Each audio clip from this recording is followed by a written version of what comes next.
কাইলৈৰ পৰা 13 মাৰ্চলৈ 5দিনীয়া বৰ্ণাঢ্য কাৰ্যসূচীৰে তামুলপুৰৰ কচুবাৰীস্থিত শ্ৰী শ্ৰী গোপাল আৰু জগন্নাথ থান সত্ৰৰ 525 বৰ্ষীয় গৰখীয়া সভা মহোৎসৱৰ বিশেষ প্ৰস্তুতি। তামুলপুৰ জিলাৰ কচুবাৰীতে প্ৰতি বছৰৰ দৰে এইবাৰো বিভিন্ন জাতি জনগোষ্ঠীৰে ভৰপূৰ সমন্বয়ৰ ঐতিহ্যমণ্ডিত শ্ৰী শ্ৰী গোপাল আৰু জগন্নাথ থান সত্ৰৰ 525 বৰ্ষীয় গৰখীয়া সভা মহোৎসৱ কাইলৈ অৰ্থাৎ 9 মাৰ্চৰ পৰা 13 মাৰ্চলৈ 5দিনীয়া বৰ্ণাঢ্য কাৰ্যসূচীৰ আয়োজন কৰা হৈছে।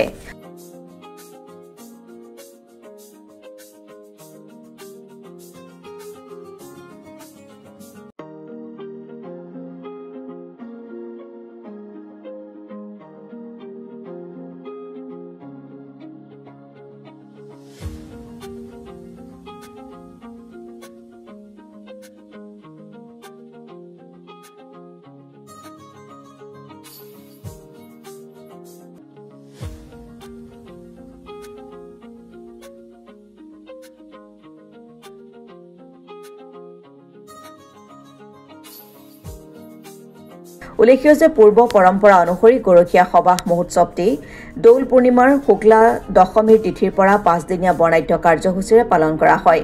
5দিনীয়া বৰ্ণিল কাৰ্যসূচীৰে অতি জাকজমকতাৰে আৰম্ভ হ'ব এই মহোৎসৱ। বিগত বহু বছৰ ধৰি চলি অহা এই গৰখীয়া সভাখনে সম্প্ৰতি আৰু অধিক জনপ্ৰিয় হৈ উঠিছে তথা অসমৰ বিভিন্ন প্ৰান্তৰ ভক্তপ্ৰাণ ৰাইজ আহি সভাখন আকৰ্ষণৰ কেন্দ্ৰবিন্দু হিচাপে গঢ়ি তোলে। এইবাৰ 525 বৰ্ষীয় গৰখীয়া সভা মহোৎসৱত জাতি বৰ্ণ ধৰ্ম ভাষা নিৰ্বিশেষে সকলো শ্ৰেণীৰ ৰাইজৰ সহায় সহযোগিতা তথা উপস্থিতিও কামনা কৰিছে আয়োজক সমিতিয়ে। ঐতিহ্যমণ্ডিত আমাৰ মহাপুৰুষ শ্ৰী শ্ৰী গোপাল আৰু জগন্নাথ থান সত্ৰৰ অহাকালিৰে পৰা 525 বৰ্ষীয়া গৰখীয়া মহোৎসৱ আৰম্ভণি হ'ব। এই আৰম্ভণিত আমাৰ মুখ্যদ্বাৰ উন্মোচন কৰিব তামুলপুৰ অধ্যক্ষ মাননীয় বাণীকান্ত বসুমতাৰী, তামুলপুৰ টাউন কমিটিৰ অধ্যক্ষ তেখেত, আৰু মুখ্যদ্বাৰ বন্তি প্ৰজ্বলন আৰু মন্দিৰৰ দ্বাৰ উন্মোচন কৰিব তামুলপুৰ জিলাৰ আয়ুক্ত সন্মানীয় আমাৰ পংকজ চক্ৰৱৰ্তীদেৱে।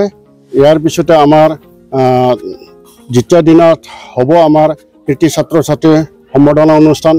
কৃতি ছাত্ৰ ছাত্ৰী সম্বৰ্ধনা অনুষ্ঠানত উপস্থিত থাকিব সন্মানীয় আমাৰ বিটিআৰৰ চিফ মহোদয় মাননীয় প্ৰমোদ বৰাদেৱে, আৰু লগতে আমাৰ অসম বিধানসভাৰ অধ্যক্ষ মাননীয় বিশ্বজিৎ দৈমাৰী তেখেত মুখ্য অতিথি হিচাপে উপস্থিত থাকিব।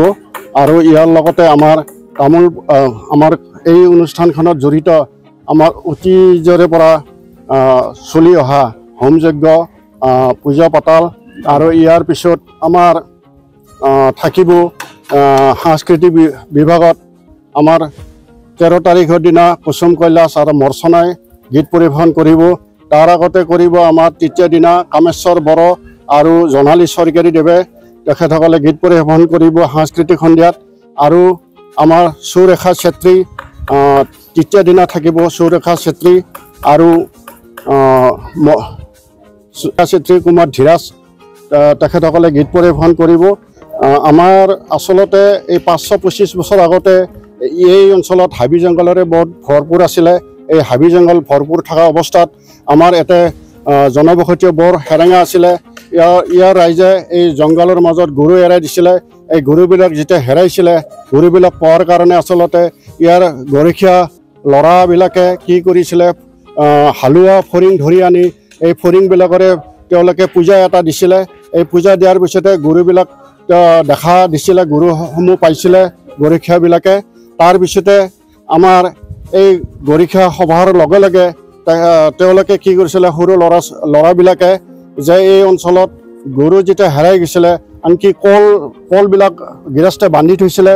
এই বান্ধা পকাৰ পিছত এই কলবিলাক এই অনুষ্ঠানটোত আনি দিছিলে। এই ধৰ্মীয় অনুষ্ঠানটোত গৃহস্থে আনি দি পূজা পাতল কৰাৰ সময়ত এই গৰুবিলাক পাইছিলে। আৰু যিবিলাকৰ আচলতে আমি মনৰ কামনা যি ইচ্ছা আছে সেই ইচ্ছাবিলাক পূৰণ কৰাৰ কাৰণে আমি এই অঞ্চলৰ মানুহে ঠগী নৈপাত আগবঢ়াইছিলে। আৰু বিভিন্ন ধৰণৰ আমি ইয়াত পূজা পাতল কৰা হয়। গতিকে আমাৰ এই অনুষ্ঠানখনৰ আচলতে অতি জাকজমকতাৰে আমি পূজাবিলাক পালন কৰোঁ। বিভিন্ন জাতি জনগোষ্ঠীৰ লোক আহি ইয়াত বিভিন্ন ধৰ্মাৱলম্বী লোক উপস্থিত হয়।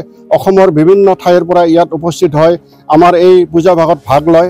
আৰু লগতে আমাৰ এই অনুষ্ঠানটোত বিভিন্ন নাম নাম পৰিৱেশন কৰা হয় নাগাৰা নাম বিভিন্ন গাঁৱৰ পৰা বিভিন্ন ঠাইৰ পৰা নাগাৰা নাম আৰু পাঠিকাবিলাক আহে তেওঁলোকে নাম পৰিৱেশন কৰে ধৰ্মীয় অনুষ্ঠানটিত আৰু বিভিন্ন ধৰণৰ আমাৰ ইয়াত আচলতে আমাৰ তিনিটা পৰ্বৰে আমি পালন কৰা হয় শাক্ত বৈষ্ণৱ আৰু কি আছিল এইটো এনেকুৱা ধৰণৰ আমি পূজা কৰা হয় তাৰ পিছতে আমি ইয়াত পূজা কৰা হয় আচলতে যিটো আমি হোম যজ্ঞ পাতো এই হোম যজ্ঞটোত আমাৰ দৌলৰ একাদশী শুক্লপক্ষত আৰু দশমী শুক্লপক্ষত হয় না দশমী শুক্লপক্ষত আমি পূজা পাতল কৰা হয় আমাৰ হোম যজ্ঞ কৰা হয় আমাৰ অৰ্থাৎ 10 তাৰিখ আৰু 11 তাৰিখে ইয়াত হোম যজ্ঞ কৰা হয়